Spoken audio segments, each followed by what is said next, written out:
નમસ્કાર વિદ્યાર્થી મિત્રો, આજે આપણે ખૂબ જ અગત્યની ઇન્ટરેસ્ટિંગ રસપ્રદ શરૂઆત કરવાની છે। અત્યાર સુધી આપણે વનસ્પતિનો પરિચય આપ્યો, આજે આપણે પ્રાણીઓનો પરિચય આપીશું। એક નવી શરૂઆત। આમ તો આપણે બધાએ પ્રાણી સૃષ્ટિનો ચોથા ચેપ્ટરમાં અભ્યાસ કર્યો, પ્રાણી સૃષ્ટિનું તમે વર્ગીકરણ કર્યું, તમે અસંખ્ય વિવિધતા ધરાવતા પ્રાણીઓ જોયા, પુષ્કળ। પ્રેક્ટિકલી પણ તમે એનો અભ્યાસ કરી શકો છો। આ જે અસંખ્ય વિવિધતા ધરાવતા પ્રાણીઓ છે ને, એમાં કેટલાક પ્રાણીઓ એકકોષી હતા અને કેટલાક પ્રાણીઓ કેવા હતા? બહુકોષી। હવે આપણે એક નવી વાત કરીએ। આ જે બધા એકકોષી પ્રાણીઓ હતા ને, જો મિત્રો હું અહીંયા લખું છું, જગ્યા નથી ને, એટલે આ જે બધા એકકોષી પ્રાણીઓ હતા,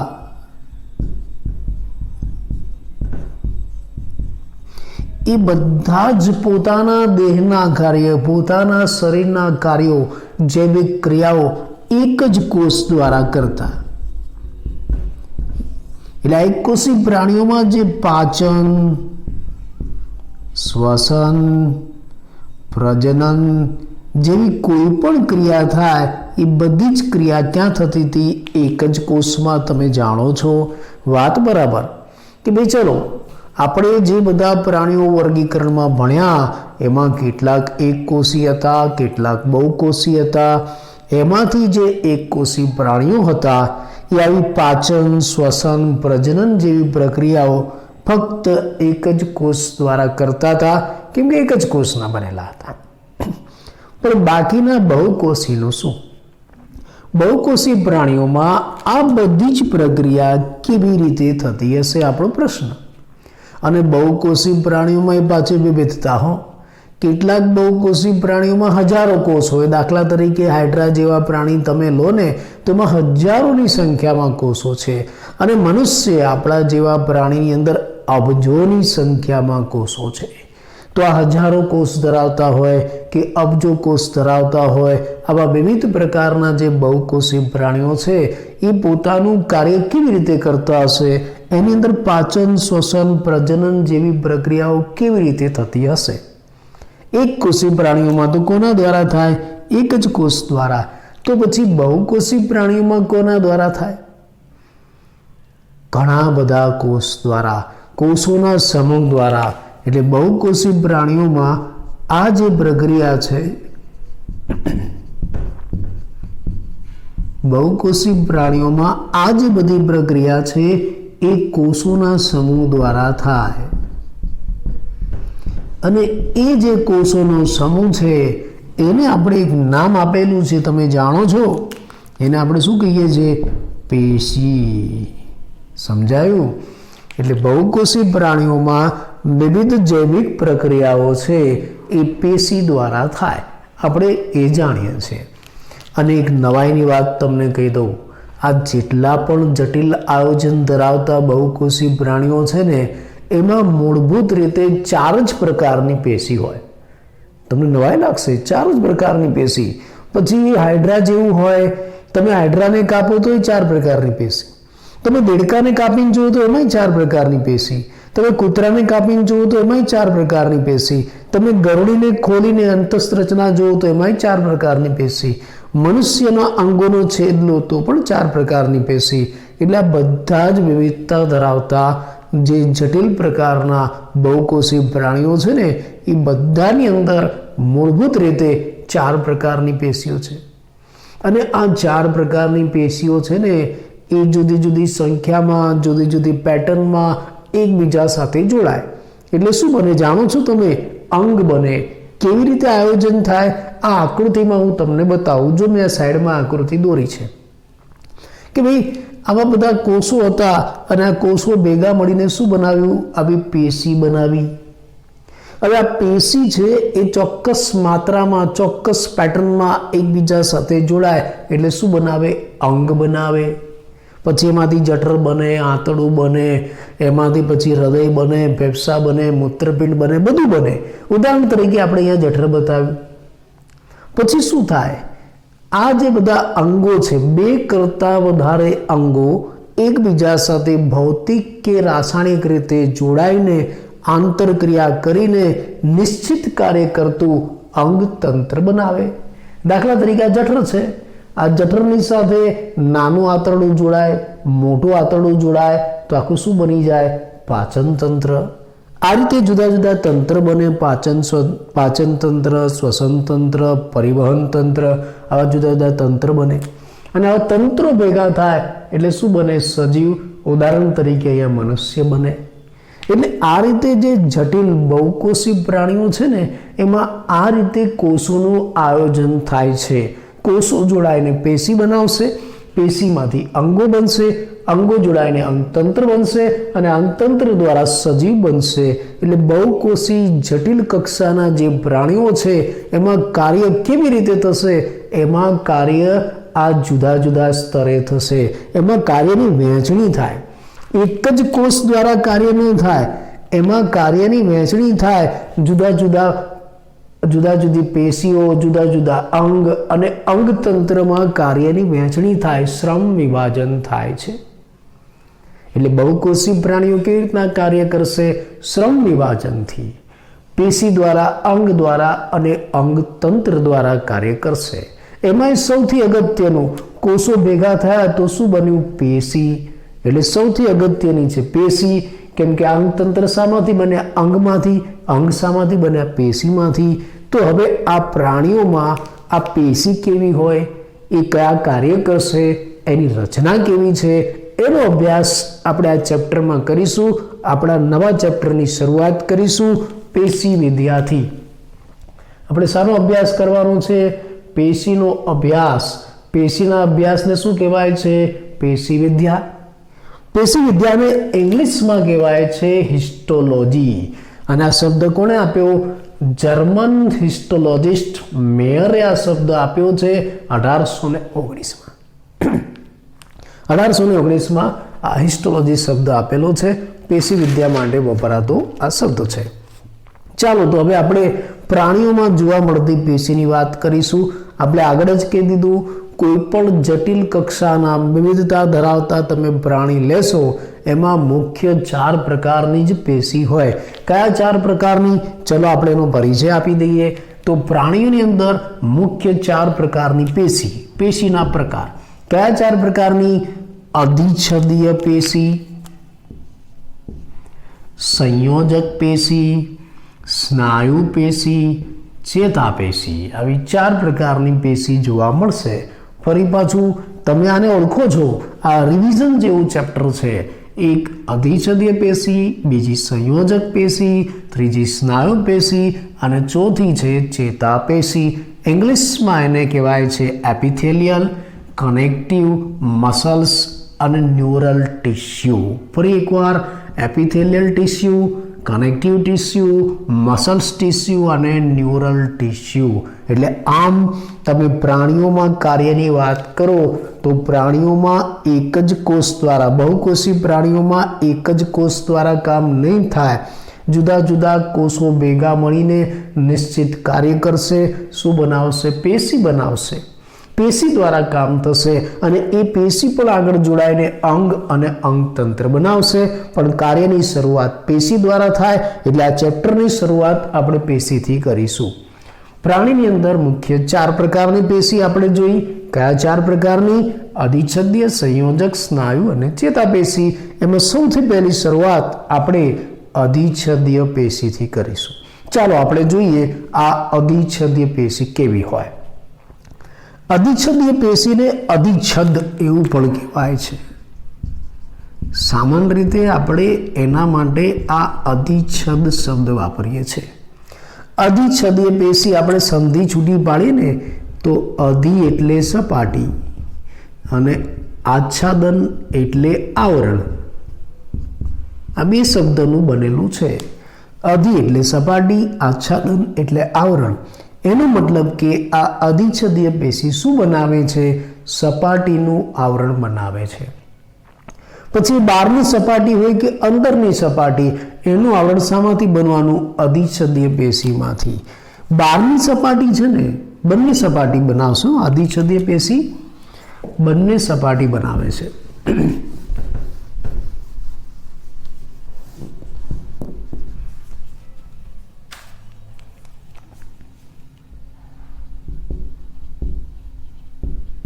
અધિચ્છદીય પેશી છે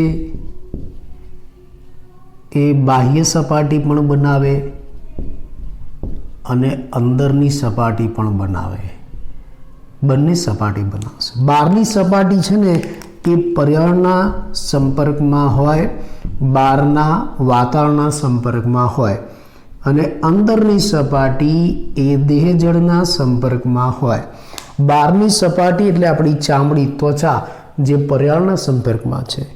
અંદરની સપાટી એટલે પાચન માર્ગનું અંદરનું સ્તર, ફેફસાનું અંદરનું સ્તર, એ અંદરની સપાટી એ અંદર રહેલા દેહજળના સંપર્કમાં છે. એટલે આમ આ અધિચ્છદીય પેશી એ સપાટીનું આવરણ બનાવે, પછી એ બહારની સપાટી હોય કે અંદરની સપાટી. હવે આ અધિચ્છદીય પેશી કેવી હોય એની રચના આપણે જોઈએ. કોઈ પણ અધિચ્છદ પેશી તમે લેશો એની રચનામાં એક આધાર કલા આવેલી હોય છે. આ રહ્યા આકૃતિમાં મેં નીચે તમને જે બતાવ્યું છે, આ બ્લેક કલરની લાઈન, એને આધાર કલા કહેવાય. આધાર કલા શું છે? એકદમ પાતળું કોષવિહીન સ્તર છે આધાર કલા. કોષવિહીન સ્તર, અને એની ઉપર અધિચ્છદીય પેશીના કોષો ગોઠવાયેલા છે. આ રહ્યા, અને આ કોષો એકદમ ગીચોગીચ ડેન્સ, એકદમ ગાઢ રીતે, સઘન રીતે ગોઠવાયેલા છે. સઘન રીતે ગોઠવાયેલા છે એટલે આ કોષોની વચ્ચે નહિવત જગ્યા છે, એકદમ ઓછી.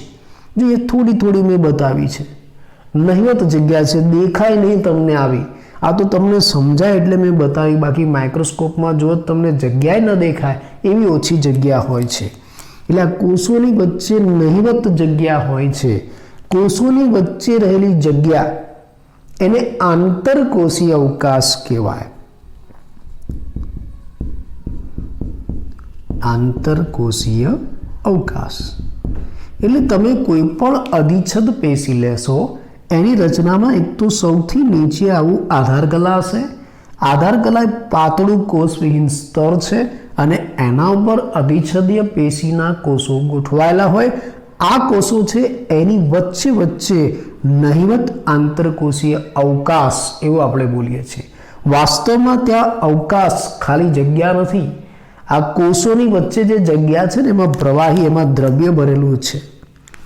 એટલે આમાં દ્રવ્ય હોય, જ્યાં જ્યાં કોષોની વચ્ચે જગ્યા હોય ને એમાં દ્રવ્ય હોય છે, જ્યાં જ્યાં હોય ત્યાં. આંતરકોષીય પદાર્થ અથવા તો આંતરકોષીય દ્રવ્ય કહેવાય. આ રહ્યું આ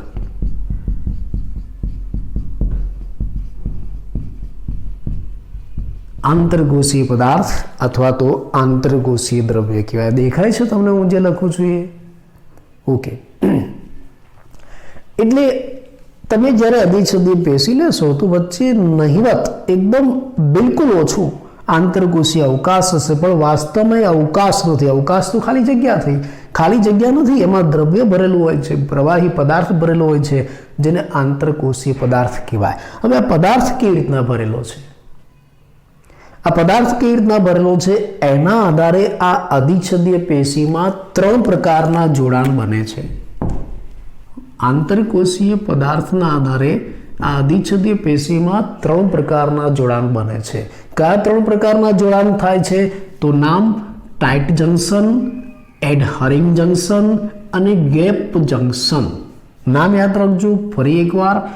ટાઇટ જંકશન, એડહરિંગ જંકશન અને ગેપ જંકશન. ગુજરાતી કરવા હોય તો દ્રઢ જોડાણ, અભિલગ્ન જોડાણ અને અવકાશીય જોડાણ. આવા 3 પ્રકારના જોડાણ અધિચ્છદીય પેશીના કોષોમાં થાય. કેવા થાય તો એના માટે મેં તમને આકૃતિ બતાવી છે. આ પહેલી આકૃતિ ટાઇટ જંકશનની છે, બીજી આકૃતિ એડહરિંગ એટલે કે અભિલગ્ન જોડાણની છે, અને ત્રીજી ગેપ એટલે કે અવકાશીય જોડાણની છે. શબ્દ પરથી ખ્યાલ આવે, ટાઇટ જંકશનની અંદર અધિચ્છદીય પેશીના જે કોષો જોડાય છે એકબીજા સાથે એકદમ ટાઈટ, એકદમ દ્રઢ, ગીચોગીચ જોડાય છે. કેવી રીતના? જો મેં અહીંયા બતાવી રીતે આ એક કોષ, આ બીજો કોષ, બંને એકબીજા સાથે જોડાય છે એકદમ ટાઈટ પ્રોટીનના બનેલા આવા અણુઓ દ્વારા, જે મેં ટપકા ટપકા જેવું તમને બતાવ્યું છે ને. આ રહ્યું આ 1, આ 2, આ 3, 4 એ પ્રોટીનના બનેલા અણુઓ છે. એ પ્રોટીનના બનેલા અણુઓ દ્વારા આ જે બંને કોષોની દિવાલ છે એકબીજા સાથે એકદમ ગીચોગીચ જોડાઈ જાય છે. કેવી રીતે? દાખલા તરીકે સોય દોરાથી ટાંકા લઈને આપણે સીવી નાખ્યું હોય ને, અહીંયા એક ટાંકો મારી દીધો, આ બીજો ટાંકો મારી દીધો, ત્રીજો, અને બેને એકદમ જોડી દીધા. એવી રીતે કોષો જોડાય છે એકદમ ટાઈટ. એટલે આમાંથી પ્રવાહી બહાર નથી આવતું, દ્રવ્ય બહાર નથી આવતા. પેશીમાં રહેલા દ્રવ્ય બહાર નહીં આવે. એક કોષમાંથી બીજા કોષમાં કંઈ નહીં જાય, અવર જવર નહીં થાય. આ ટાઈટ જંકશન કહેવાય. કોઈ વસ્તુ બહાર નહીં, એકદમ ફિક્સ ટાઈટ બંનેને જોડી દીધા છે. કેવી રીતના? પ્રોટીનના બનેલા દોરાથી ટાંકા લઈ લીધા, આપણે એવું માનવાનું હો ને. પ્રોટીનના અણુઓથી જોડાય છે, ટાંકા લઈ લીધા હોય ને, એમ ગીચોગીચ જોડાય અને એમાં રહેલા દ્રવ્યો બહાર ના આવે. બીજું એક જોડાણ છે એડહરિંગ. એડહરિંગ એટલે અભિલગ્ન. આ જોડાણમાં શું થાય છે? બંને કોષ એકબીજા સાથે જોડાય છે, પણ આ બંને કોષ આ રીતે ટાઈટ નથી. આ બંને કોષ એકબીજા સાથે સંકળાયેલા છે, સંબંધ દર્શાવે છે. કેવી રીતે? આવા પ્રોટીનના બનેલા તંતુ દ્વારા, આવા એક્ટિન તંતુઓ દ્વારા. આજે મેં ગ્રીન કલરમાં તમને બતાવ્યું છે ને, એ પ્રોટીનના તંતુ છે, એક્ટિન તંતુઓ છે. આ તંતુઓ આ કોષમાં પણ છે અને એના બાજુના કોષમાં છે. એટલે આ તંતુઓ દ્વારા બંને કોષ એકબીજા સાથે સંકળાય છે અને અમુક ઘટકોની આપ-લે કરી શકે છે, સંબંધ દર્શાવે છે આ તંતુઓ દ્વારા. આવું જે જોડાણ છે ને એડહરિંગ એટલે કે અભિલગ્ન જોડાણ કહેવાય છે. અને ત્રીજું છે ગેપ જંકશન. ગેપ એટલે અવકાશ, જગ્યા. અહીંયા જો આ બે કોષો છે બાજુ બાજુમાં ગોઠવાયેલા છે, એની વચ્ચે સ્પેસ, જગ્યા છે. જો આ અવકાશ છે, જાણે વચ્ચે આમ પાઇપલાઇન આપણે જોડી દીધી હોય ને એવી છે. આવા પોર્સ, છિદ્ર જેવી રચના છે. એક કોષ અને બીજા કોષ વચ્ચે આ છિદ્ર જેવી રચના છે. એના દ્વારા બંને કોષમાં રહેલા, એના કોષરસમાં રહેલા અણુઓની અવરજવર થઈ શકે છે. અમુક રસાયણ છે, અમુક નાના મોટા અણુઓ છે, દ્રવ્ય છે, એની અવરજવર થઈ શકે છે. એટલે આ જે અધિચ્છદીય પેશીના કોષો જે એકબીજા સાથે જોડાયેલા છે, જેની વચ્ચે નહિવત આંતરકોષીય પદાર્થ છે, એમાં જોડાણ 3 પ્રકારનું છે. 3 પ્રકારનું. ટાઈટ જંકશન હોય કેટલાકમાં, કેટલાકની અંદર આવું એડહરિંગ હોય, તો કેટલાકમાં ગેપ જંકશન છે. આ 3 પ્રકારનું જંકશન આ જોડાણમાં જોવા મળે છે અધિચ્છદીય પેશીમાં. ટાઈટ એવું છે કે જાણે પ્રોટીનના અણુઓથી આપણે ટાંકા લઈને સીવીને એકબીજા સાથે ચુસ્ત રીતે જોડી દીધું હોય, એને ટાઈટ કહેવાય, દ્રઢ. એમાંથી કોઈ દ્રવ્ય બહાર ના આવી શકે. આમાં પ્રોટીનના તંતુઓ છે, એકબીજા સાથે કોષો સંકળાયેલા છે, આવશ્યકતા અનુસાર કંઈક આપ-લે પણ કરી શકે છે, બહાર આવી શકે છે. આમાં તો વચ્ચે જગ્યા જ છે, કાણા જ છે, છિદ્ર છે, અવકાશ છે. એટલે આમાંથી નાના મોટા અણુઓ છે અથવા તો અમુક રસાયણો છે, એની કોષો વચ્ચે અવરજવર થઈ શકે છે. એટલે આ અધિચ્છદીય પેશીની રચના આપણે સમજાવી કેવી હોય કે ભાઈ એમાં નીચે આધારકલા છે, ઉપર આવા કોષો ગીચોગીચ ગોઠવાયેલા છે, સઘન, અને નહિવત આંતરકોષીય અવકાશ છે. એ આંતરકોષીય અવકાશની અંદર આંતરકોષીય પદાર્થ છે અને આ પદાર્થના આધારે 3 પ્રકારના જોડાણ જોવા મળે છે. Tight junction, adhering junction, gap junction. Tight junction છે, પ્રોટીનના અણુઓ દ્વારા એકદમ ટાઈટ રીતે કોષો જોડાય છે, અંદરથી કંઈ બહાર નથી આવતું. બીજા પ્રકારના એડહરિંગ જોડાણની અંદર પ્રોટીનના તંતુઓ બંને કોષોને બાજુમાં ગોઠવાયેલા બંને કોષોને એકબીજા સાથે સાંકળે છે. અને ત્રીજાની અંદર બંને કોષોની વચ્ચે ગેપ, અવકાશ હોય છે, આવા છિદ્ર, નલિકાઓ એવું જોવા મળે, જેની મદદથી નાના મોટા અણુઓ, રસાયણો વગેરેની અવરજવર થઈ શકે છે.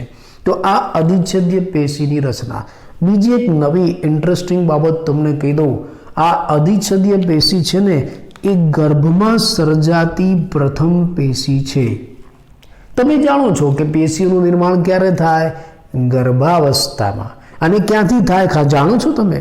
ગર્ભસ્તરોમાંથી, બાહ્ય, મધ્ય અને અંત ગર્ભસ્તરોમાંથી. એટલે આ જે અધિચ્છદીય પેશી છે એ ગર્ભ વિકાસ દરમિયાન ગર્ભમાં સર્જાતી પ્રથમ પેશી છે. અને બીજી એક બાબત, તમને પ્રશ્ન એમ થાય કે આ અધિચ્છદીય પેશી કયા ગર્ભસ્તરમાંથી સર્જાતી હશે? બાહ્ય, મધ્ય કે અંત? ત્રણેયમાંથી સર્જાય છે. આ એક ખાસિયત MCQ વગેરેમાં પણ આવે. આ અધિચ્છદીય પેશી એ બાહ્ય ગર્ભસ્તર, મધ્ય ગર્ભસ્તર અને અંત ગર્ભસ્તર ત્રણેયમાંથી સર્જાય છે. દાખલા તરીકે આપણી ત્વચામાં રહેલી અધિછદ્ય પેશી બાહ્ય ગર્ભસ્તરમાંથી સર્જાય. આપણા પાચન માર્ગની અંદર રહેલી અધિછદ્ય પેશી અંત ગર્ભસ્તરમાંથી સર્જાય. આપણા દેહકોષ્ઠની દિવાલમાં રહેલી અધિછદ્ય પેશી મધ્ય ગર્ભસ્તરમાંથી સર્જાય. એનો મતલબ કે આ અધિછદ્ય પેશી એવી છે કે જે ત્રણ ગર્ભસ્તરમાંથી સર્જાય છે. તો ચલો આપણા શરીરની અંદર કોઈ પણ બહુકોષી જટિલ આયોજન ધરાવતા પ્રાણીઓની અંદર આવી અધિછદ્ય પેશી છે. કેવી હોય? આ અધિછદ્ય પેશી મુખ્ય બે પ્રકારની હોય. તો હવે આપણે એનો પ્રકાર જોઈશું. અધિછદ્ય પેશીના પ્રકાર કયા પડશે?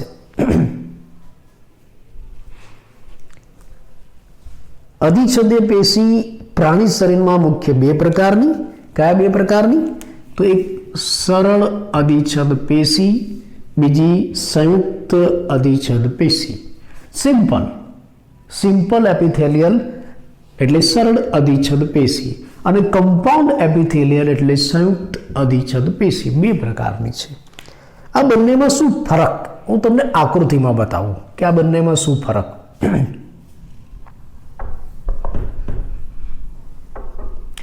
જો આ સરળ અધિછદ પેશી છે ને એ કોષોના એક જ સ્તરની બનેલી છે, એટલે કોષો એક સ્તરીય ગોઠવણી ધરાવે છે. એની અંદર આવું છે, આ મેં દોર્યું ને, આ સરળ અધિછદ પેશી એમાં કોષોનું એક જ સ્તર આવેલું છે. આવું એક જ સ્તર, આની ઉપર બીજું ત્રીજું આ કોઈ સ્તર નહીં, ખાલી એક જ સ્તરનું બનેલું છે. એટલે સરળ અધિછદ પેશી એક સ્તરીય છે. કોષોનું એક જ સ્તર આવેલું છે, એક જ લેયર આવેલું છે, એક સ્તરીય હોય. અને સંયુક્ત અધિછદ પેશી એ કોષોના બે કે તેથી વધારે સ્તરની બનેલી છે.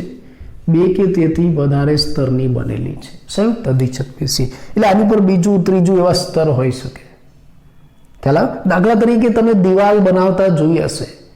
ઈંટોની દિવાલ બનાવે ત્યારે તમે જો ઈંટોનું એક લેયર ગોઠવ્યું, એના પર બીજું ગોઠવ્યું, એના પર ત્રીજું ગોઠવ્યું, એટલે સંયુક્ત અધિછદ પેશી. કોષોના ઘણા બધા લેયર છે, ત્યાં ઈંટ એટલે આપણે કોષ માની લઈશું. અને આ સરળ અધિછદ પેશી એટલે ઈંટોનું એક જ લેયર.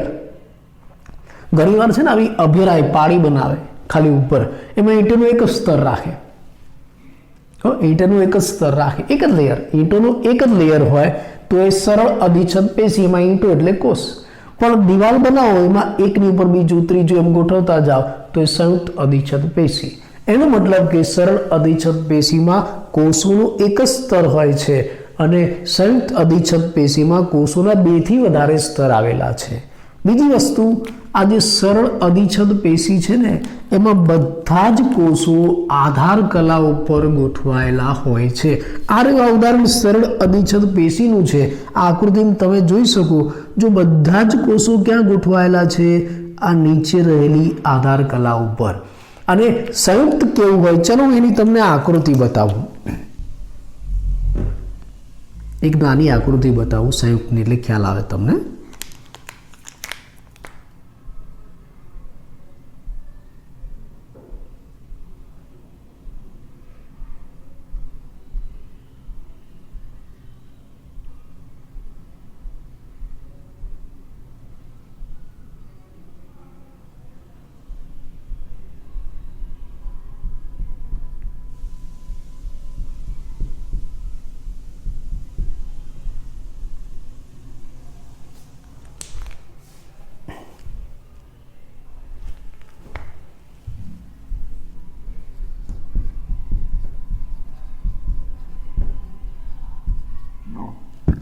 સંયુક્ત અધિછદ, આ સરળ અધિછદ છે, આ સંયુક્ત અધિછદ છે. જો બંને આકૃતિમાં કમ્પેરિઝન કરો કે ભાઈ સરળ અધિછદમાં કોષોનું એક જ સ્તર આવેલું છે આ રીતે, અને સંયુક્ત અધિછદમાં કોષોના ઘણા બધા સ્તર છે. આ એક સ્તર, એની ઉપર બીજું, એની ઉપર ત્રીજું, એની ઉપર ચોથું, ઘણા બધા સ્તર છે. બીજું, આ જે સરળ અધિછદ પેશી છે એમાં બધા જ કોષો આધાર કલા ઉપર ગોઠવાયેલા છે. જો નીચે આધાર કલા, એની ઉપર બધા જ કોષો ગોઠવાયેલા છે. અહીંયા જો બધા જ કોષો આધાર કલા ઉપર નથી ગોઠવાયેલા, સૌથી નીચેના સ્તરના કોષો જ આધાર કલા ઉપર ગોઠવાયેલા છે. આ સૌથી નીચેનું સ્તર.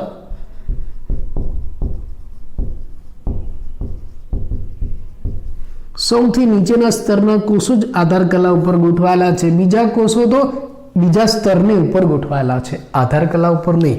આ ફરક. ત્રીજી વસ્તુ, આ જે સરળ અધિચ્છદ પેશી છે ને, જ્યાં ઓછો ઘસારો લાગતો હોય ને એવી સપાટી ઉપર જોવા મળે છે. ઓછો ઘસારો લાગતો હોય એવી સપાટી ઉપર જોવા મળે. જ્યારે આ સંયુક્ત અધિચ્છદ પેશી જ્યાં વધારે ઘસારો લાગતો હોય ને, સતત વધારે ઘસારો લાગતો હોય એવી સપાટી ઉપર જોવા મળે. દાખલા તરીકે આપણી ચામડી, ત્યાં રોજ ઘસારો લાગે, રોજ ઘણા કોષો આપણી ચામડીના નાશ પામે છે, ઘસાઈ જાય છે, પણ નવા બને છે. કેવી રીતે આગળ કહીશ. એટલે હવે રોજ ઘસારો લાગે, ત્યાં આવી સંયુક્ત અધિચ્છદ પેશી છે. બીજું, આ જે સરળ અધિચ્છદ પેશી શું કામ કરે? મુખ્ય 3 કામ કરે. જરૂર અનુસાર સ્ત્રાવ પણ કરે, અમુક જગ્યાએ શોષણ પણ કરે અને અમુક જગ્યાએ રક્ષણનું પણ કાર્ય કરે. જે સ્થાને ગોઠવાયેલું હોય એ પ્રમાણે એના જુદા જુદા કાર્ય, ક્યાંક સ્ત્રાવનું, ક્યાંક શોષણનું અને ક્યાંક રક્ષણનું. પણ આ જે સંયુક્ત અધિચ્છદ પેશી છે ને, એ મુખ્યત્વે રક્ષણનું જ કાર્ય કરે છે, રક્ષણાત્મક છે. ચલો, આ સરળ અધિચ્છદ પેશી ક્યાં આવેલી છે? તો આ સરળ અધિચ્છદ પેશી આપણી દેહ ગુહાઓમાં, શરીર ગુહાઓમાં, આપણી વાહિનીઓમાં, રુધિર વાહિનીઓમાં વગેરે શરીરની અંદર રહેલી અમુક નલિકાઓમાં, મૂત્રપિંડ નલિકા છે, સ્વાદુપિંડ નલિકાઓ છે, એવી નલિકાઓની અંદર જોવા મળશે. દેહ ગુહાઓ, વાહિનીઓ અને નલિકાઓના અસ્તરમાં, અંદરના સ્તરમાં જોવા મળશે. અસ્તર એટલે અંદરનું સ્તર. અને જ્યારે સંયુક્ત અધિચ્છદ પેશી મેં હમણાં જ કહ્યું ક્યાં જોવા મળે છે? આપણી ત્વચામાં જોવા મળે છે. તો આ સરળ અધિચ્છદ પેશી અને સંયુક્ત અધિચ્છદ પેશીનો તફાવત થયો. તમને 2 માર્ક્સમાં પરીક્ષામાં પૂછાઈ શકે. ચાલો આપણે એને ફરીથી રિવિઝનમાં લઈ લઈએ તફાવતને. બરાબર? અધિચ્છદ પેશીના 2 પ્રકાર, સરળ અને સંયુક્ત.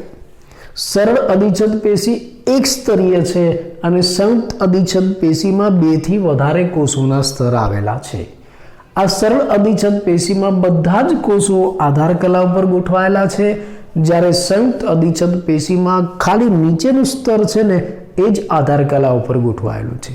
જ્યાં ઓછો ઘસારો લાગતો હોય ને ત્યાં આવી સરળ અધિચ્છદ પેશી આવેલી હોય અને જ્યાં વધારે ઘસારો લાગતો હોય ત્યાં આવી સંયુક્ત અધિચ્છદ પેશી આવેલી હોય. આ સરળ અધિચ્છદ પેશી જુદા જુદા કામ કરે, સ્ત્રાવનું કાર્ય કરે, શોષણનું અને રક્ષણનું કાર્ય પણ કરે છે. પણ જે સંયુક્ત અધિચ્છદ પેશી છે એક જ મુખ્ય કાર્ય કરે, કયું? રક્ષણનું. આ સરળ અધિચ્છદ પેશી ક્યાં જોવા મળે? આપણી દેહ ગુહા, શરીર ગુહાનું અંદરના સ્તરમાં, રુધિર વાહિનીઓના અંદરના સ્તરમાં, નલિકાઓના અંદરના સ્તરમાં આવી સરળ અધિચ્છદ પેશી જોવા મળે. અને આ સંયુક્ત અધિચ્છદ પેશી આપણી ત્વચામાં જોવા મળે. તો આટલો જે આપણે અભ્યાસ કર્યો એને ફરી એકવાર રિવિઝન સાથે આપણે જોઈ લઈએ. એકદમ શાંતિથી આપણે એને સમજીએ. જો આપણે હવે પ્રાણીનો પરિચય આપવાનો છે. પ્રાણી સૃષ્ટિમાં તમે અસંખ્ય પ્રાણીઓ જોયા, વિવિધતા ધરાવતા. એમાં કેટલાક એકકોષી હતા અને કેટલાક બહુકોષી હતા. એકકોષી પ્રાણીઓ છે એ પોતાના બધા જ કાર્ય, જૈવિક કાર્યો, પાચન, શ્વસન, પરિવહન, પ્રજનન, એ બધા જ કાર્ય એક જ કોષ દ્વારા કરતા હતા. પણ હવે પ્રશ્ન થાય કે બહુકોષી પ્રાણીઓ આ કાર્ય કેવી રીતના કરતા હશે? અને બહુકોષી પ્રાણીઓમાં પાછી વિવિધતા, ઘણા હજાર કોષવાળા હોય, ઘણા અબજો કોષવાળા હોય. તો આ બધા જ બહુકોષી પ્રાણીઓ પોતાના કાર્ય કેવી રીતના કરતા હશે? તો એનો જવાબ હતો પેશી દ્વારા, કોષોના સમૂહ દ્વારા. એક કોષ દ્વારા નહીં, કોષોના સમૂહ દ્વારા. અને નિશ્ચિત કાર્ય કરતા કોષોનો સમૂહ એટલે પેશી. વળી આ બહુકોષી પ્રાણીઓમાં આ બધી પેશીઓ છે એ ભેગી મળીને અંગ બનાવશે, એમાંથી અંગતંત્ર બનશે અને એમાંથી સજીવ દેહ બનશે. એટલે આ બહુકોષી પ્રાણીઓમાં જે બધા વિવિધ કાર્યો થાય છે એ કાર્યોની વહેંચણી થાય છે. પેશી સ્તરે, અંગ સ્તરે, અંગતંત્ર સ્તરે જુદા જુદા કાર્યોની વહેંચણી થાય, શ્રમ વિભાજન થાય એમ આપણે કહી શકીએ. પણ મૂળ આ કાર્યની શરૂઆત ક્યાંથી થાય? પેશી સ્તરથી થાય. એટલે આપણે આ ચેપ્ટરની શરૂઆત પણ પેશીથી કરીશું, પેશીના અભ્યાસથી કરીશું. પેશીનો અભ્યાસ એટલે પેશી વિદ્યા. ઇંગ્લિશમાં એને શું કહેવાય? હિસ્ટોલોજી. જર્મન હિસ્ટોલોજિસ્ટ મેયર નામના વૈજ્ઞાનિકે આ શબ્દ આપેલો છે. દરેક ઉચ્ચ કક્ષાના જે પ્રાણીઓ છે એ બધાની અંદર બહુકોષીય પ્રાણીઓમાં મુખ્ય 4 પ્રકારની પેશી છે. તમે દેડકો લઈ લો, વંદો લઈ લો, અળસિયું લઈ લો, મનુષ્ય લઈ લો અથવા તો કોઈ પણ બીજું પ્રાણી લઈ લો, એ બધાના શરીરમાં તમે જોશો તો મુખ્ય 4 પ્રકારની પેશી છે: અધિચ્છદીય, સંયોજક, સ્નાયુ અને ચેતાપેશી. એમાંથી જે અધિચ્છદીય પેશી છે એની આપણે શરૂઆત કરી.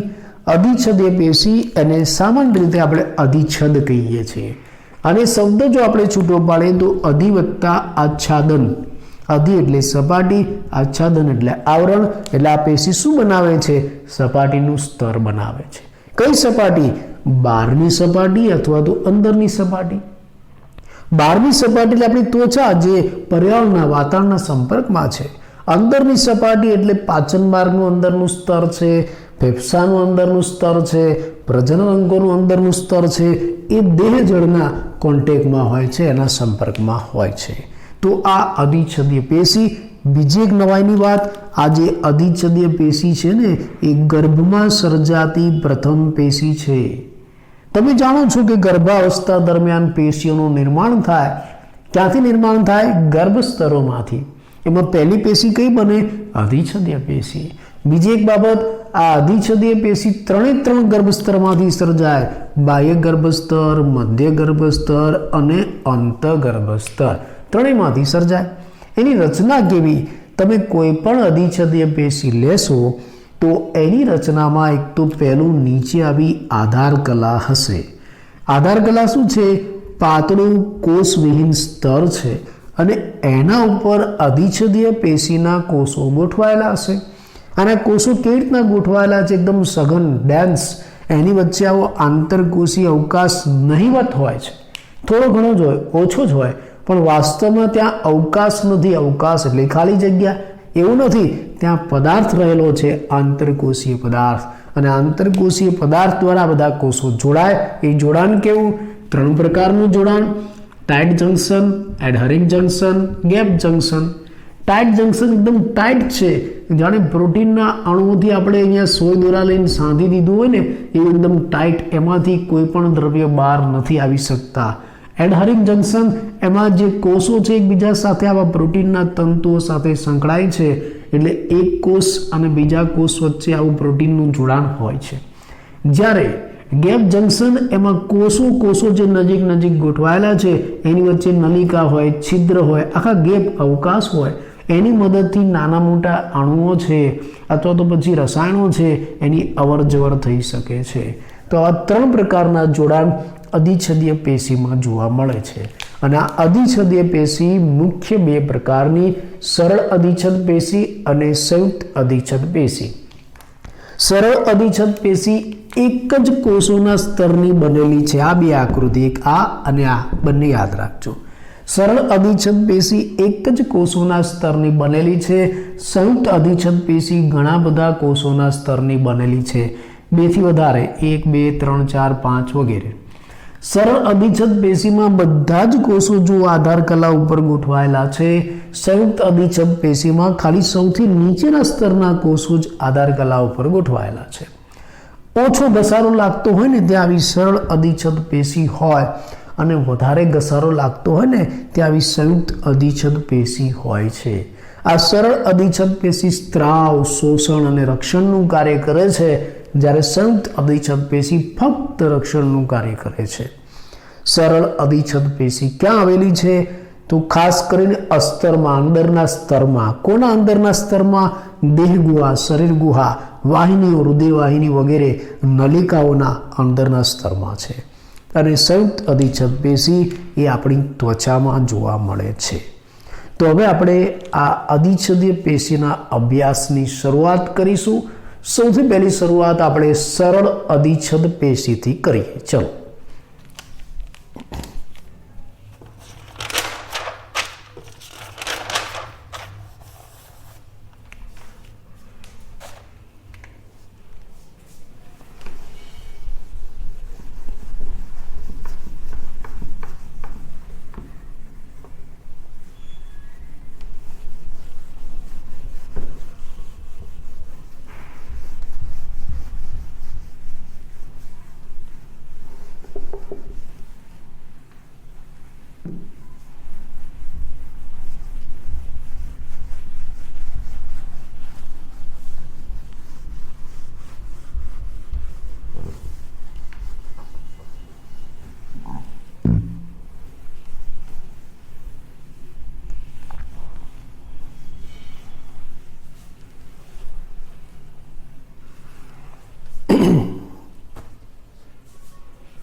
જો કોષોની રચનાના આધારે આ સરળ અધિચ્છદ પેશીને આપણે મુખ્ય 3 પ્રકારમાં વહેંચીશું.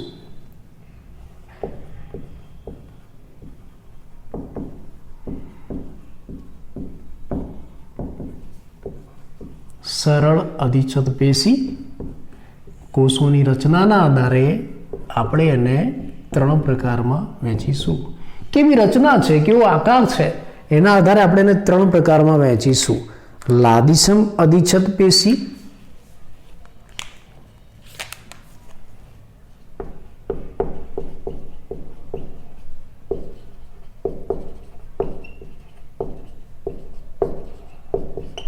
ઘનાકાર અધિચ્છદ પેશી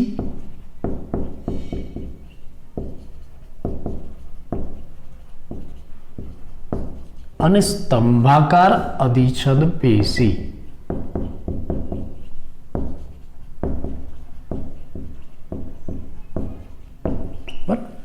સરળ અધિચ્છદ પેશી જુદા જુદા કાર્ય કરે છે. કાર્યના આધારે એની રચના આકાર બદલાય છે. એ રચના અને આકારના આધારે આપણે આ સરળ અધિચ્છદ પેશીને 3 પ્રકારમાં વહેંચી દઈશું. કયા 3 પ્રકાર? લાદીસમ અધિચ્છદ, ઘનાકાર અધિચ્છદ, સ્તંભાકાર અધિચ્છદ એવું આપણે કહીએ. લાદીસમ એટલે સ્કોમોસ, ઇંગ્લિશમાં સ્પેલિંગ આવો થશે, SQ છે, સ્કોમોસ.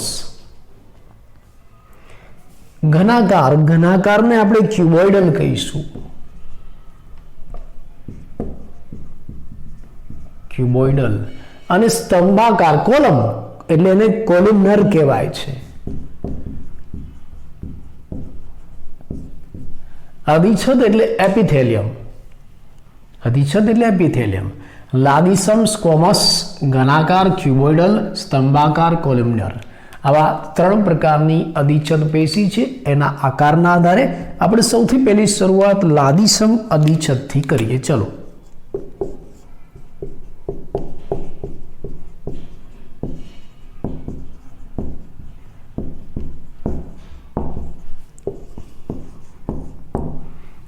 લાદીસમ અધિચ્છદ પેશી શબ્દો પરથી જ ખ્યાલ આવે કે આમાં કોષો લાદીની માફક ગોઠવાયેલા છે. આમાં કોષો કેવા છે? આમાં કોષો ચપટા છે અને એની કિનારીઓ છે ને અનિયમિત છે, એની ધાર અનિયમિત છે એમ કહેવાય.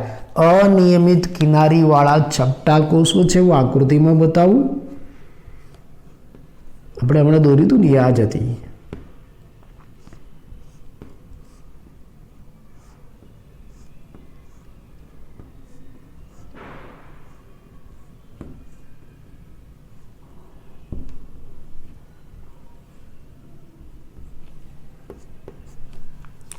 આવા ચપટા કોષો છે અનિયમિત કિનારીવાળા.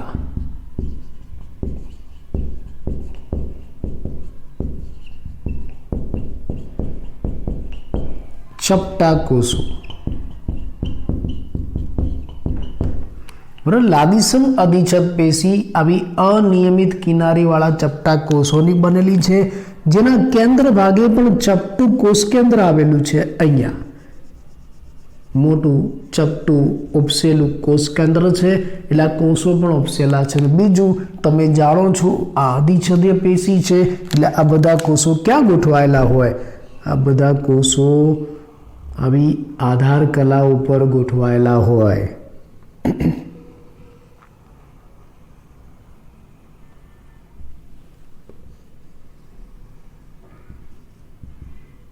આધાર કલા.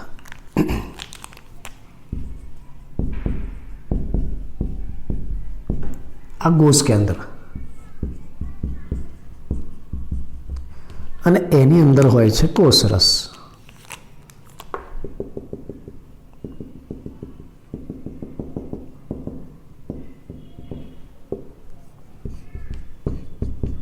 આ કોષરસ.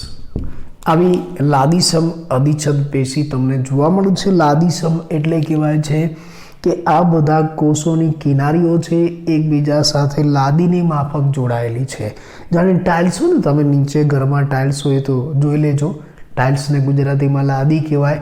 એટલે લાદી જેવી છે, ટાઇલ્સની માફક ગોઠવાયેલી છે, એને લાદીસમ અધિચ્છદ પેશી કહેવાય છે. આપણે ઉપરથી જોઈએ ને તો ખ્યાલ આવે. આ મેં તમને બતાવ્યો છે ને, સાઈડમાંથી છેદ બતાવ્યો છે. લાદીસમ અધિચ્છદ પેશીનો સાઈડમાંથી મેં છેદ બતાવ્યો છે. આ રીતે માન લો કે ડસ્ટર છે, એને તમે લાદીસમ અધિચ્છદ પેશી માન લો.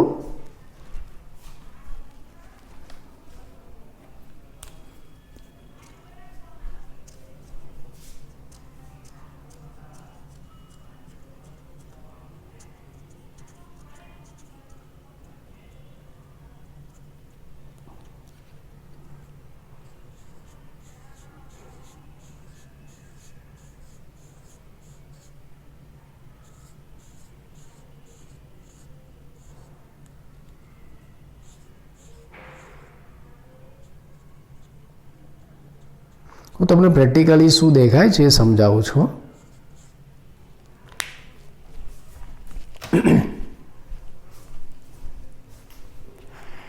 ડસ્ટર એને તમે લાદીસમ અધિચ્છદ માની લો. ડસ્ટરમાં જે નીચેનું લેયર છે ને એને આધાર કલા માની લો. આ આધાર કલા જેમાં કોઈ કોષો નથી, આ નીચે આધાર કલા, અને એની ઉપર આ કોષોનું આખું એક સ્તર ગોઠવાયેલું છે. આ રીતે છે. આ બધા જે મેં બતાવ્યા છે કોષો છે. આ એક કોષ, આ બીજો, ત્રીજો, ચોથો, આ બધા કોષો ગોઠવાયેલા છે. એટલે આ મેં તમને આ લાદીસમ અધિચ્છદ પેશી સાઈડમાંથી બતાવી. સાઈડમાંથી જોશો તો આવી લાગશે, પણ હવે તેને ઉપરની સપાટી ઉપરથી જુઓ. માન લો હું ઉપરની સપાટી ઉપરથી બતાવું તો આવી લાગે. દેખાયું? સમજાય? આ વસ્તુ તમને સમજાય છે? ઉપરની સપાટી ઉપરથી જોશો ને તો આ બધા ઘણા કોષો આમ સળંગ ગોઠવાયેલા છે, આખું લાંબુ. ખ્યાલ આવે ને? તો મેં આમ બતાવ્યું હતું, તો સાઈડમાંથી તમને આવું એક કોષોનું લેયર જ દેખાય. આવું નીચે આ આધાર કલા દેખાય. પણ હવે ઉપરથી જોઉં તો મને આવા ઘણા બધા કોષો બહુકોણીય દેખાય.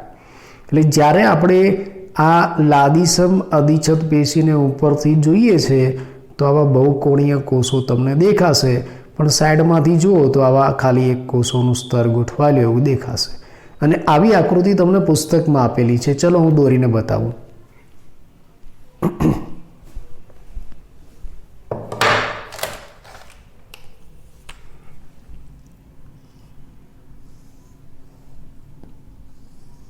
થ્રી ડાયમેન્શનલ લાદીસમ અધિચ્છદ પેશીની આ આકૃતિ છે. પુસ્તકમાં તમને જે બતાવ્યું છે એ.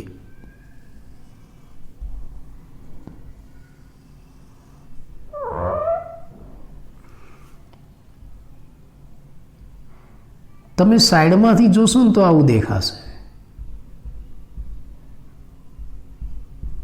એક જ સ્તર. સમજાય છે? આ રીતે.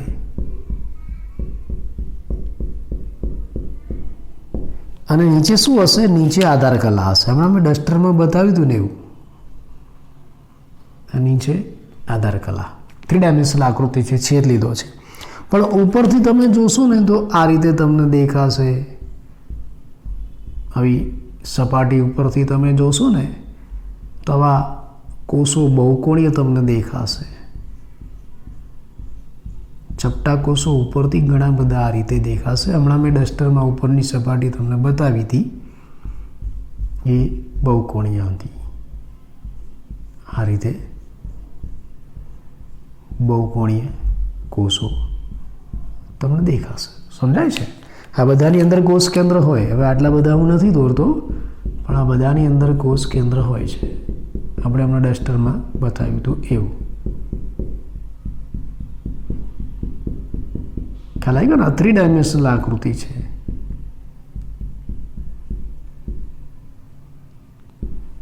ખાલી 2 ડાયમેન્શનલ તમે છેદ લઈને જુઓ ને તો આવી દેખાય. 3 ડાયમેન્શનલ આવી દેખાશે. તો આ લાદીસમ અધિચ્છદ પેશી થઈ અને એની ગોઠવણી રચના આપણે બતાવી કે ભાઈ નીચે આધાર કલા છે અને એની ઉપર આવા ચપટા કોષો છે. એના મધ્યમાં કેન્દ્ર ભાગે ચપટું સ્પષ્ટ કોષ કેન્દ્ર છે જે ઉપસેલું છે, એટલે કોષો ઉપસેલા લાગે છે. એની કિનારીઓ અનિયમિત જોવા મળે છે અને કિનારીઓ એકબીજા સાથે જોડાઈને લાદી જેવી, ટાઇલ્સ જેવી રચના બનાવે છે. એટલે લાદીસમ અધિચ્છદ પેશી કહેવાય. આ લાદી તમે જોઈ લેશો ને તમારા ઘરમાં, તમે ઉપર ચાલો છો લાદી ઉપર, એટલે આ ઉપરની સપાટી, એટલે તમને ટાઇલ્સના ટુકડા ટુકડા દેખાય. દેખાય ને, ચોરસ હોય આપણી પાસે, અહીંયા ચપટા છે, ટુકડા ટુકડા દેખાય. પણ એ જ લાદી જ્યાં ફિટ કરેલી ત્યાં નીચે જોજો તો નીચે તમને સાઈડમાં એક જ સ્તર દેખાશે.